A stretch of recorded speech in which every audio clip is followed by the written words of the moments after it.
25 ವರ್ಷ ಆದಮೇಲೆ ಮತ್ತೆ ರಿಲೀಸ್ ಆಗ್ತಾ ಇದೆ. ಯಾವ ಮೂವಿ ಅಂತೇಳಿ ನಿಮ್ಗೆ ಆಲ್ರೆಡಿ ಗೊತ್ತಾಗಿರಬೇಕು. ಕೋಟಿಗೊಬ್ಬ, ಅದು ವಿಷ್ಣುದಾದದು. ನಾನು ಸೀರಿಯಸ್ ಆಗಿ ಒಂದು ಸಲಿನೂ ವಿಷ್ಣುದಾದನ ಸ್ಕ್ರೀನ್ ಮೇಲೆ ನೋಡೇ ಇರಲಿಲ್ಲ. ಫಸ್ಟ್ ಟೈಮ್ ವಿಷ್ಣುದಾದನ ಸ್ಕ್ರೀನ್ ಮೇಲೆ ನೋಡೋದಕ್ಕೆ ಈ ಔಟ್ಫಿಟಲ್ಲಿ ರೆಡಿ ಆಗ್ತಾ ಇದ್ದೀನಿ.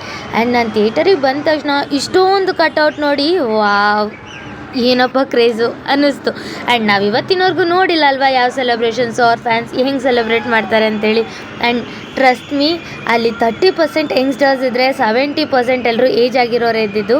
ಆ ಏಜ್ ಆಗಿರೋರ್ಗೂ ಎಷ್ಟು ಕ್ರೇಜ್ ಇತ್ತು ಅಂದರೆ, ಅವರು ಎಷ್ಟು ಜೋಶಲ್ಲಿದ್ದರು ಅಂದರೆ ಚಾನ್ಸೇ ಇಲ್ಲ. ನಮ್ಮ ಯಂಗ್ಸ್ಟರ್ಸ್ಗಳು ಅವರಷ್ಟು ಜೋಶಲ್ಲಿರೋದಕ್ಕೆ, ಅಷ್ಟು ಎಕ್ಸೈಟ್ಮೆಂಟ್ ತೋರಿಸೋದಕ್ಕೆ ಸಾಧ್ಯನೇ ಇಲ್ಲ. ಆ್ಯಂಡ್ ಇನ್ನೂ ಮೂವಿ ಕೂಡ ಸ್ಟಾರ್ಟ್ ಆಗಿರಲಿಲ್ಲ, ಬರೀ ಪೋಸ್ಟರ್ಸ್ಗೆ ಯಾವ ಲೆವೆಲಿಗೆ ಕಿರಿಸ್ತಾಯಿದ್ರು ಅಂದರೆ ನನಗೆ ಕಿವಿ ಎಲ್ಲ ಗುಯ್ ಅಂದೋಯ್ತು. ಆ ಲೆವೆಲಿಗೆ ಕಿರಿಸ್ತಾಯಿದ್ರು. ಆ್ಯಂಡ್ ತಲೆ ನೋವು ಬಂದುಬಿಟ್ಟಿತ್ತು ಆಚೆ ಬರೋ ಅಷ್ಟೊತ್ತಿಗೆ.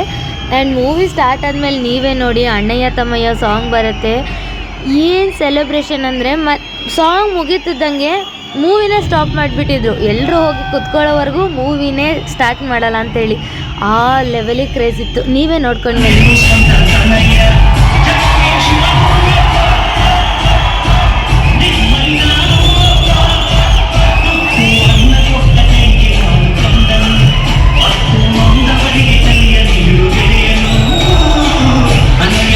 ಆ್ಯಂಡ್ ನಾನು ಲಿಟ್ರಲಿ ಅಪ್ಪು ಫ್ಯಾನ್, ಅಪ್ಪುಗೆ ಡೈ ಹಾರ್ಟ್ ಫ್ಯಾನ್ ನಾನು. ಬಟ್ ಈ ಕ್ರೇಜ್ ನೋಡಿ ವಾವ್ ಅನಿಸಿತ್ತು, ಅಷ್ಟು ಖುಷಿ ಆಯಿತು ನನಗೆ. ಪ್ರಿಯಾಂಕಾ ಮ್ಯಾಮ್ ಕೂಡ ಬಂದಿದ್ದರು, ಅದು ನಾನು ವಿಡಿಯೋ ಮಾಡೋಕ್ಕಾಗಲಿಲ್ಲ. ಮೂವಿ ಮುಗಿಸ್ಕೊಂಡು ಹೊರಗೆ ಬಂದರು, ಇಷ್ಟೇ ಜೋಶಲ್ಲಿ ಕುಣಿತಿದ್ರು ಇನ್ನೂ ಎಲ್ಲರೂ.